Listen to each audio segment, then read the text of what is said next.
We decided to dust off our rankings and kind of get an early look of where we stand prior to the NFL draft. Let's ride.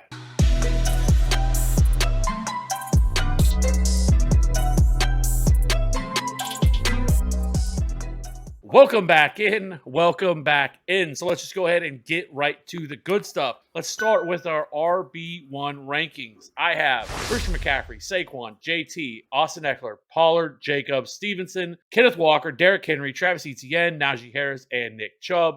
And Cody is a little bit different. Pretty much same guys, but in a little bit different order. CMC, Austin Eckler, Barkley, Jonathan Taylor, Josh Jacobs, Pollard, Stevenson, Chubb, Kenneth Walker, Travis Etienne, Najee Harris, and Derrick Henry. Without getting too much into the weeds, because we got, another 4 or 5 months to do that before the season starts, we just kind of want to do a little bit of a brief overview of kind of where we stand with some of these guys and, especially post free agency. So, Cody, why don't you kick it off a little bit here and talk about some of these guys? Yeah, man, like you said, we really don't have a lot of differences here in the top 12. I think our the biggest one for between both of us is Nick Chubb. I have him at 8. You have him at 12. I'm putting him up here because I absolutely love the spot that he is in currently. We just had D'Ernest Johnson sign with the Jags. Kareem Hunt still hasn't been signed. There were rumors going all the way back to January that he wouldn't be signed again in Cleveland. Who knows where he lands? But if this is going to be Nick Chubb's backfield, right now we're looking at Jerome Ford and John Kelly. And if you look at what Kareem Hunt has been doing the past couple of years, he's averaged 41 and a half targets per year in his 4 years at Cleveland, 143 and a half touches overall. Now, obviously, all that is not going to Nick Chubb. Like, we're not going to try and project that, the 143 touches are going to go on top of the 300 plus that Nick Chubb, especially saw this past year. But even if he's just a little bit more involved in the passing game, I think that could be really big for him for fantasy purposes, getting in the 2-minute offense and everything like that. So I think he could be in for a big year in 2023. Really like the spot that he's in. I want to get Pollard up there. I really do, but I'm terrified that the Cowboys go and do something like take Bijan Robinson, who, I'm sure if everyone's watching right now, that's the big omission because he's going, RB4 already in underdog drafts. So they're going to bring somebody in. It's just a question of the amount of capital they spend on a running back. And there's just this pit in my stomach. I just feel like it could be the Cowboys because it would just be such a Dallas Jerry Jones thing to do, right? Texas kid, the running back, the prototypical size. So eventually we're going to be right on Derrick Henry one of these years. Eventually it's going to be, we're going to be right. You have him at 9. I have him down at 12. I'm sure we're going to get some comments on that. But I just think with the offensive line starting to deteriorate there, I think this could be the year that we're right on Derrick Henry. I do agree with Nick Chubb that he is right now in a terrific spot. And I think this offense is actually going to be a lot better, even more than what it was. I do think there's a scenario here that this team throws the ball more. You see Nick Chubb last year over 300 carries. You have to go back a few years before he played. Last he played a full season. He's missed some games here and there. So last year was a complete full. But we'll get to it more when we get to the RB2s because I think a lot of people are going to see our rankings and say, well, where's Dalvin Cook? Where's Joe Mixon? Where are these guys at? Why are they not in the top 12? Yeah. And we're getting to this point where these guys are getting to a cliff, right? Like Nick Chubb's 27 years old. He's had a lot of carries in his career. To me, it makes it tough to really want to put all my eggs in that. Listen, Nick Chubb has been a fantastic running back. And there's an argument to be made. He is one of the best pure runners of the football in the league. He's still super efficient. He dropped off a little bit last year. He's usually a guy that's inside the top 8 of yards created per touch. Last year, I think he was 16th. So there's lots of with Nick Chubb. It's just I move down a little further, and I do still think that you're going to see some regression. I definitely think they add another running back. Now, Tony Pollard is a complete home run right now, right? He basically won free agency. He was kind of the guy that we weren't really sure about when we did this in January because of Zeke. The Cowboys finally did the right thing and cut Ezekiel Elliott and got rid of him post June 1st cut. But with Tony Pollard, we know how good he is. He is one of the most efficient running backs in the league. So he doesn't necessarily need the whole workload, right? I don't care about that. They're definitely going to bring somebody else in. I just have to hope that Jerry Jones has learned his lesson with Zeke and not go and spend that early draft capital on a running back. It's just not needed.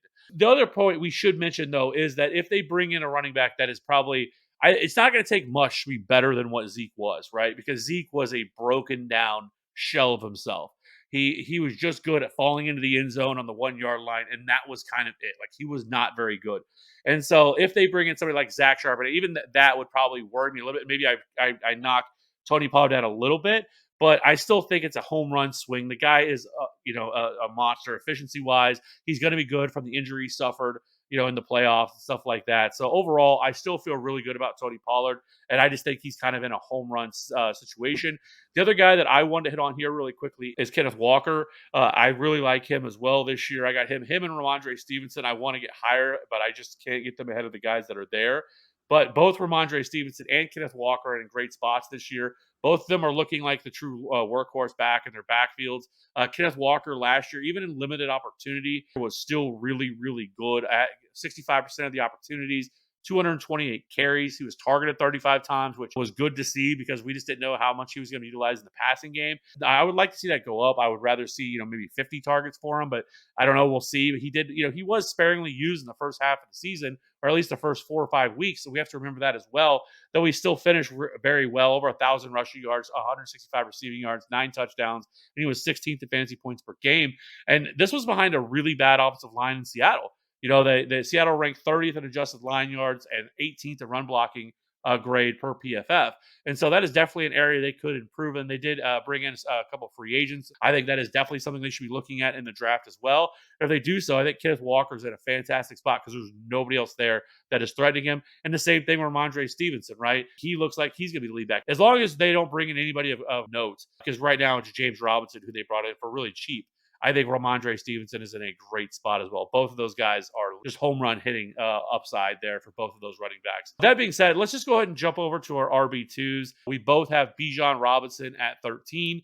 And really for him, to me, it can go either way. It's really going to depend on where he lands. If he lands in a great Yeah. spot, he's going to jump up into the top 12. I'm sorry, he just is. I know for some people that's going to be too much, that people aren't going to want to take him because he's a rookie. But if he lands in the right spot, it's going to be like Najee Harris or some of these other guys in the past. So past that, then I have Joe Mixon, Aaron Jones, Isaiah Pacheco, J.K. Dobbins, Dalvin Cook, Miles Sanders, Brees Hall, Damian Pierce, David Montgomery, Cam Akers, and Javonte Williams, which we'll talk about that one. And then you have, after Bijan, Miles Sanders, Pacheco, Joe Mixon, Dalvin Cook, Aaron Jones, Cam Akers, J.K. Dobbins, Brees Hall, David Montgomery, Khalil Herbert, and Rashad Penny, who is signed with the Eagles. So, Cody, why don't you break us off with a little bit of RB2 goodness? Yeah, man, I think obviously the one that's going to stand out and the one that we probably have the biggest difference on is Miles Sanders. And I just love the spot that he is in. The thing I'm most excited about is hopefully, obviously this is projection because we have no idea what is going to happen in that offense just yet. But his involvement in the passing game. I think a lot of people have that, that sour taste in their mouth of Sanders getting, one target per game. But if we look at his first 2 years in the league, he had 63 and 52 targets in his first two, which, it's not groundbreaking. We're not talking about Christian McCaffrey, Austin Eckler type targets, but it's a hell of a lot better than the 34 and 26 that he has seen in the past 2 years. We've seen Frank Reich be more than willing to target running backs if they're worthy of being targeted. The Panthers offensive line ranked 9th in adjusted line yards last year, and they also had some injuries too. So if that offensive line can get healthy, obviously we're looking at a QB at the number 1 spot for them after trading up. So I think that could be a fantastic spot for Miles Sanders. I'll be honest, Rashad Penny at 24 is 100% a placeholder, right? Like I was looking at some of these names, you threw out Javonte Williams. He would clearly be ahead of Rashad Penny if I felt better about the, where he was at with his injury. We have the reports coming out that he had some additional damage outside of just the ACL.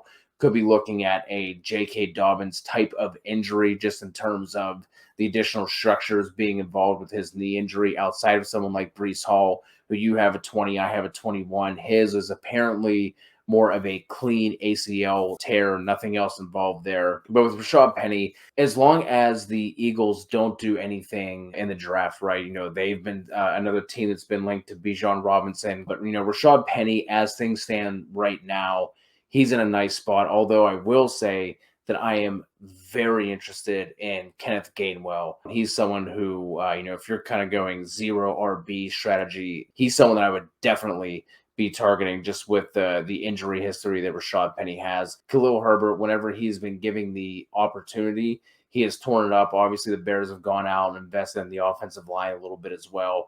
David Montgomery, we both have at 22. Love the spot for him. It's really hard to try and project what Jamal Williams did last year to what David Montgomery potentially might do because there's zero chance that we're projecting that type of touchdown opportunity for David Montgomery. But this is by far going to be the best offensive line that he has played behind. So I'm really excited to see what he does there. Yeah, so I mean, I think with these aging running backs, right? You have the Joe Mixon, you have Aaron Jones, and even more so with Dalvin Cook. Dalvin Cook's gonna be 28 years old right around when the season starts, right? I just can't do with him, and we're seeing signs of decline with him. I mean, he's kind of declined each of the last 3 years. Where I mean, he had the God season in 2020 where he scored 24 fantasy points per game, and then last year in 2021 it was 15.9, and last the year 2022 it's 14, which is very similar in the stuff that we saw from Zeke Elliott, right?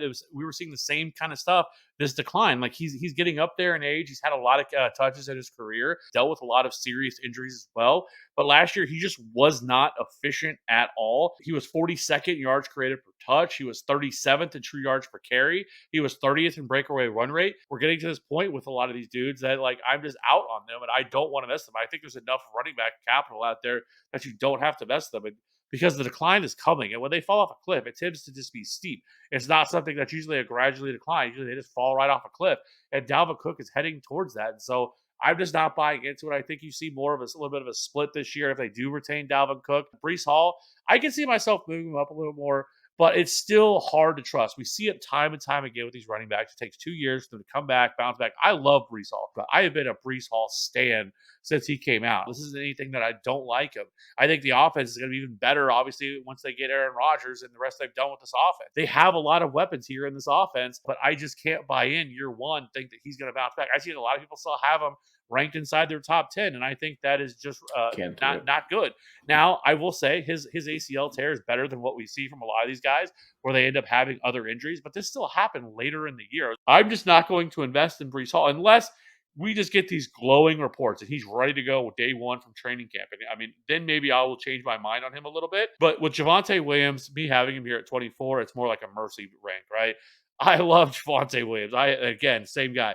I have been in love with Javonte since he was at North Carolina. But this injury sounds not good at all. Like it's possible he starts here on the pup, that he's not even ready to go. There's been all kinds of different reports. Some saying that he should be ready to go by training camp. Others saying that he can barely walk yet. Like there's all kinds of different reports. Some people say he may not even play this year. And so I just can't feel comfortable ranking him any higher than that. And I could end up probably ranking him a little bit lower because there are other guys that I do like. And then J.K. Dobbins is the other guy that I could see myself moving up higher. Now we have to see how this Raven situation is going to pan out with Lamar Jackson. What the fuck's going on there? It seems like a complete dumpster fire. But J.K. Dobbins, second year coming back from this injury, new offensive coordinator this year as well, which is going to be really good news. Hopefully, we get a little bit more of a workhorse role for J.K. Dobbins and utilize a little bit more. Now, he's going to lose some to Lamar Jackson if Lamar Jackson's back. But whoever they have there, whether they bring back Tyler Huntley or whatever it is, I do think that J.K. Dobbins is in a really good spot. So I do like him as well. So with that being said, those are kind of where I'm at with these guys. Is there anybody outside of this that you just want to hit on really quickly that you think that you could see yourself moving a little bit higher? The one thing we have to mention, neither of us have DeAndre Swift in our top 24. I'm sure people are going to be looking at that. I guess I will mention Tyler Algier, depending on what the Falcons do. Like, the Falcons don't do anything, he's definitely going to be moving up my ranks. Damian Harris is an interesting name. Rashad White in Tampa Bay, depending on what they do. But the one where I really wasn't sure what to do, and I just don't. I don't know. To me, the offense isn't a situation where I'm just super excited to buy in anyway. But the whole Alvin Kamara, Jamal Williams thing, right? We can probably say that there probably is some sort of suspension coming down the line for Alvin Kamara.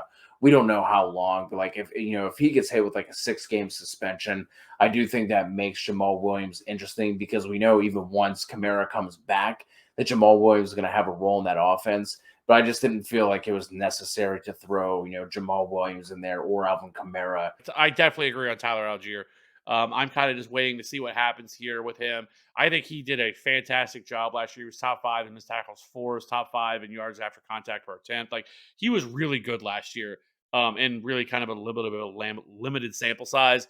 And, some of these other guys are going to be gone from that offense. And this offense that could also take a step forward. And the other one, maybe James Conner. Maybe we're too low on James Conner. But, like this Cardinal situation looks bleak. I mean, I don't know how long Kyler Murray's going to be out. He could miss significant time this year. And not even that. It looks like they're trying to trade DeAndre Hopkins, so he could be gone. This offense could be absolutely dreadful this year. So I just can't buy into James Conner, especially someone that does have some injury concern. But other than that, I mean, we have the rookies that we still need to get through, kind of figure out a little bit. Where's Jameer Gibbs going to land? Where's Zach Charbonnet going to land? And there's a few other guys that could end up, being in finding themselves in advantageous situations as well. So overall, I mean, the running back position, I feel pretty. It's actually a position that has been really disrespected. I feel like so far this year, everybody's going into this year looking at running backs like they're kind of not dead, but like we're seeing them push further and further down the draft board because everybody's moving quarterbacks higher and higher up, and then we're also seeing wide receivers. I mean, this year we could actually see like 7 or 8 wide receivers go in the first round and see very few running backs, which seems crazy to people, but it's going to happen because we're seeing it in best ball already. Where I mean, we've already talked about best ball. Like ADP right now is out of this world craziness. I mean, you're talking about like the 10th running back being drafted in the third or fourth round.